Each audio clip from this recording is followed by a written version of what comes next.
लीजिए सुनिए आचार्य चतुर्सेन शास्त्री के लिखे उपन्यास बगुला के पंख का भाग 37 मेरी यानी समीर गोस्वामी की आवाज में। राधे मोहन की पत्नी एक अल्पशिक्षित कच्ची उम्र की लड़की थी। सज धज कर रहने की वो शौकीन थी। राधे मोहन ने यद्यपि बहुत डींग मारी थी कि वो जुगनू की कविता पर लट्टू है। वास्तव में न वो इस बात को समझती थी कि कविता किस चिड़िया का नाम है, न उसे कविता से कोई दिलचस्पी ही थी। जुगनू से भी उसका कोई आकर्षण न था।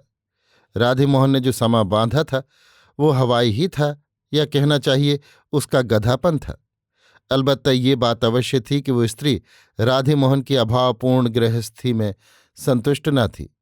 वो एक शौकीन मिजाज स्त्री थी और सज धज कर सैर सपाटा करने, सिनेमा देखने और खुशगप्पियां लड़ाने में रुचि रखती थी, जिसका यहाँ राधे मोहन की गृहस्थी में प्रायः अभाव ही था।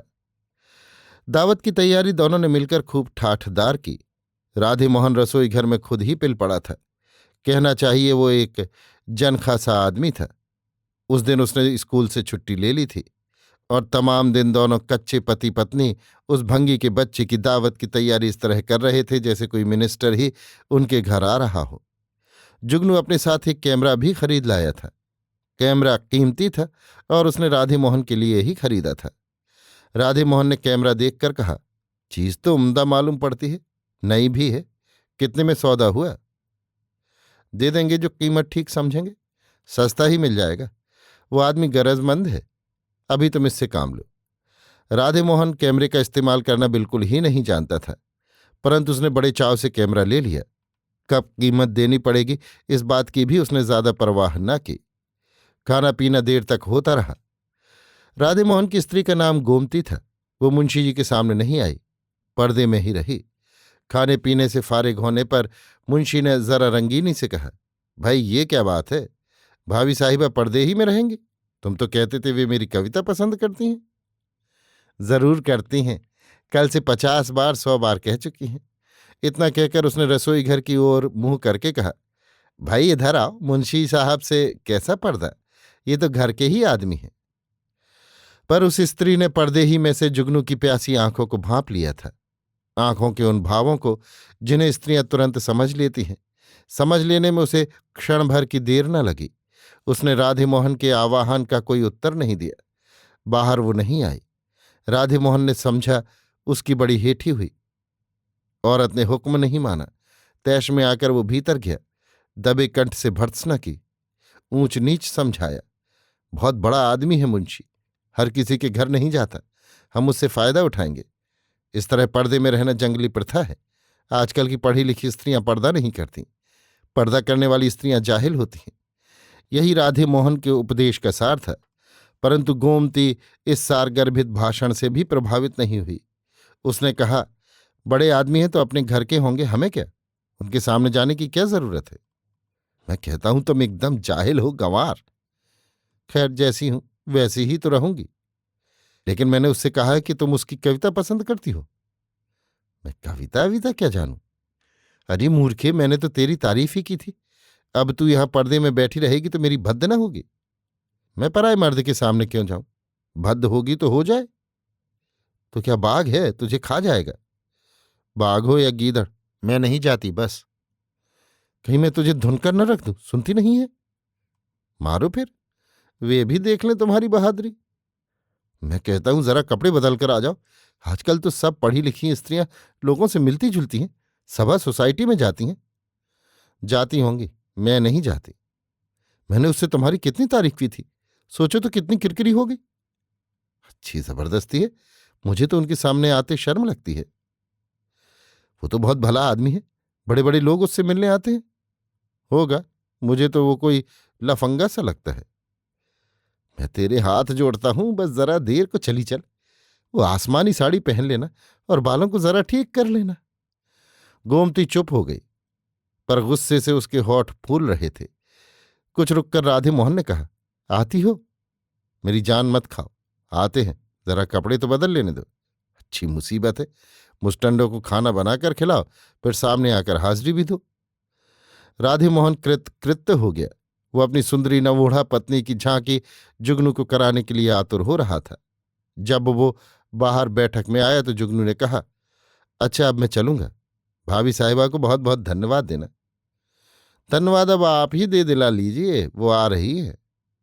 अच्छी बात है। हकीकत तो ये है, ऐसा अच्छा खाना मैंने बहुत दिन से नहीं खाया। भाई राधे मोहन, तुम हो बड़ी खुशकिस्मत, बड़ी अच्छी बीवी पाई है। यही तो बात थी जिसे राधे मोहन सुनना चाहता था। उसने हंसकर कहा, अफसोस यही है कि मैं उसके योग्य नहीं हूं। असल में तो उसे किसी राजा नवाब के घर जाना चाहिए था। इसी समय गोमती आधा घूंघट निकाले धीरे धीरे वहां आई। जुगनू ने खड़े होकर कहा, नमस्ते भाभी जी। खाना तो आपने ऐसा खिलाया कि तबीयत होती है कि अब मांग कर फिर निमंत्रण लूं। बहुत दिन से ऐसा स्वादिष्ट खाना नहीं खाया था। राधा मोहन ने बीच ही में उत्साहित होकर कहा, मूंग की दाल का हलवा तो इनके जैसा कोई बना ही नहीं सकता। वाकई लाजवाब था। भाभी अब आप कब बुला रही हैं मुझे हलवा खाने को? जब चाहे आइए। गोमती ने जरा शर्माते हुए मुस्कुराकर कहा, अच्छी बात है, जब चाहूंगा तभी आ जाऊंगा। लेकिन भाई राधे मोहन, तुम तो जानते ही हो, मेरे पीछे म्यूनिसिपैलिटी का बड़ा बवाल लगा है। पलक मारने की फुर्सत नहीं मिलती। गोमती ने भी चुप बैठना ठीक नहीं समझा। उसने कहा, आप उन्हें नहीं लाए? जुगनू ठहाका मारकर हंस दिया। राधे मोहन ने तनिक रसिकता से कहा, अभी मुंशी जी का ब्याह कहाँ हुआ है? गोमती को ये कुछ अजीब सा लगा। इतनी उम्र तक कुंवारा रहना उसकी दृष्टि में अजीब सी बात थी, परंतु उसने कुछ जवाब नहीं दिया। तनिक मुस्कुराकर रह गई। आधा सा घूंघट, लाज से जड़ी भूत शरीर, अविकसित बुद्धि, अलहड़ सा व्यवहार, गदराया हुआ उभारदार यौवन, ये सब देखकर जुगनू की वासना भड़क उठी। मूर्ख राधे मोहन की उपस्थिति उसे नगण्य सी लगी। उसे ऐसा प्रतीत हुआ ये आरक्षित माल है और अनायास ही इसका गफ्फा बनाया जा सकता है। उसने प्यासी चितवनों से गोमती को देखा। एक बार गोमती की नजर मिली और वो और भी लाज से सिकुड़ गई। जुगनू की वो नजर उसे अच्छी नहीं लगी, परंतु राधे मोहन का इधर ध्यान ही न था। उसने कहा, मुंशी जी, अब आप अपनी कोई कविता तो सुनाइए। भाभी जी कहें तो सुना सकता हूं। उसने फिर वैसी ही नजरों से गोमती की ओर देखा, पर गोमती ने कोई जवाब नहीं दिया। वो नीची नजर किए बैठी रही। राधे मोहन ने कहा, अरे भाई जरा कह दो। गोमती का मन वहां से भागने को हो रहा था। वास्तव में वो एक असंस्कृत और एक शौकीन प्रकृति की स्त्री तो थी, पर उसका चरित्र निर्मल था। एक प्रकार से उसे भोली स्त्री कहा जा सकता था। निस्संदेह परिस्थितिवश ऐसी स्त्रियां आसान शिकार बन जाती हैं, परंतु इस समय तक भी गोमती का मन विकार रहित था और आज जुगनू की नजरें उसे असह्य और अप्रिय प्रतीत हो रही थीं। पति के अनुरोध पर भी उसने मुंह नहीं खोला। हकीकत ये थी कि कविता के संबंध में उसे कुछ भी अभिरुचि नहीं थी। जुगनू ने कहा, अच्छा तो मैं अब चला। भाभी मेरी कविता नहीं सुनना चाहते, है ना यही बात? राधे मोहन ने क्रुद्ध दृष्टि से पत्नी की ओर देखा। पति की वो नजर देखकर उसने कुंठित होकर आहिस्ता से कहा, सुनाइए।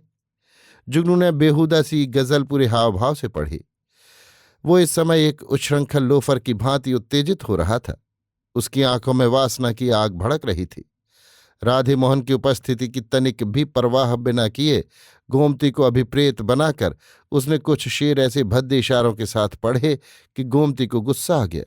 यद्यपि वो उन शेरों का, गजल का पूरा अर्थ नहीं समझ सकी थी, फिर भी ऐसी गजलें उसके लिए सर्वथा ही अज्ञात और अपरिचित न थीं।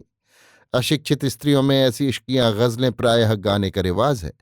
ब्याह शादियों में स्त्रियां निधड़क इससे भी अधिक नंगी गजलें गाती हैं, जिनके बहुत कम भाव वे समझ पाते हैं। परंतु पुरुष के मुंह से संपूर्ण वासना की उत्तेजना से भरपूर चेष्टाओं सहित ऐसे शेर सुनने का गोमती को ये प्रथम अवसर ही था। उन अटपटे शब्दों को कुछ समझ और कुछ न समझकर, परंतु जुगनू की वासना और लिप्सा को पूर्ण रूप से समझकर गोमती को क्रोध हो आया। परंतु जुगनू को इसकी परवाह न थी। वो पूरी मस्ती से अपनी गजल प्रभावशाली लहजे में झूम झूम कर पढ़ रहा था और राधे मोहन खूब नाटकीय ढंग से प्रसन्नता और अपनी रसिकता प्रकट कर रहा था।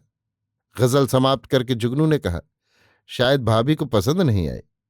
राधे मोहन ने पत्नी की ओर देखते हुए कहा, वाह वाह, बहुत अच्छी है आपकी कविता। परंतु जुगनू इस समय गोमती की उस खामोशी से जरा कुंठित हो रहा था जो उसने अपने पति के छिछोरेपन और वाचालता के मुकाबले में धारण की थी। यद्यपि वो जान गया था कि वो एक भोली भाली मूर्ख स्त्री है, पर उसने देखा कि वो अपने पति से अधिक मूर्ख नहीं है। आत्मचेतना की यत्किंचित भावना उसमें है। गोमती की खामोशी ने जुगनू को अप्रतिभ कर दिया। राधे मोहन ने भी अपनी पत्नी की नाराजगी को भांप लिया, पर उसे देखा अनदेखा कर वो हंसने और जुगनू की कविता की तारीफों के पुल बांधने लगा। एकाएक गोमती ने दबे हुए क्रुद्ध स्वर में कहा, चुप भी रहो ना, बिना बात इतना क्यों हंस रहे हो? राधे मोहन की हंसी और वाचालता एकदम गायब हो गई। उसने अपना सिर झुका लिया और अपने होठ इस प्रकार फुला लिए जैसे बच्चा डांट खाने पर फुला लेता है। जुगनू ने एक बार छिपी नजर से गोमती की ओर देखा, पर इस बार गोमती उस नजर से एकदम क्रुद्ध होकर उठकर तेजी से घर के भीतर चली गई। राधे मोहन और जुगनू दोनों अप्रतिभ हो गए। दोनों ही एक दूसरे को देखने का साहस न कर सके। जुगनू अपनी झेप मिटाने को यहीं गुनगुनाने लगा, पर राधे मोहन पत्नी की इस हरकत पर अत्यंत लज्जित सा हो रहा था। इसी समय जुगनू ये कहकर चल खड़ा हुआ, अच्छा भाई, अब मैं चला। चलते चलते उसने एक बार घर के भीतर फिर नजर डाली और पूरी बेहयाई के साथ जरा उच्च स्वर में कहा, नमस्ते भाभी जी, और चल दिया। अभी आप सुन रहे थे आचार्य चतुर्सेन शास्त्री के लिखे उपन्यास बगुला के पंख का भाग 37, मेरी यानी समीर गोस्वामी की आवाज में।